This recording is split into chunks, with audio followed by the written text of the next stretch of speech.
O'zbekistonda bo'layotgan eng so'nggi yangiliklardan xabardor bo'lmoqchi bo'lsangiz, bizga obuna bo'lishni unutmang. Dollar kursi ketma-ket tushishdan so'ng yana qimmatlashdi. Assalomu alaykum aziz muxlis. Agarda bizning kanalimizda mehmon bo'lsangiz, bizga obuna bo'lishni unutmang. O'zbekiston Respublikasi Markaziy banki xorijiy valyutalarning o'zbek so'miga nisbatan 4-aprel kuni amalda bo'ladigan qiymatini belgiladi. Unga ko'ra dollarning rasmiy kursi 5,44 so'mga balandlab 12.920,44 so'mni tashkil etdi.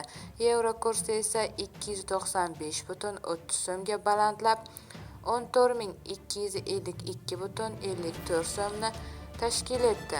Rossiya rubli esa 0,03 so'mga pastlab 153,52 so'mni tashkil etdi. Bu xabarni barcha yaqinlarimizga jo'natib qo'yamiz hamda videomiz ostida bir dona like tugmasini bosishni unutmaymiz.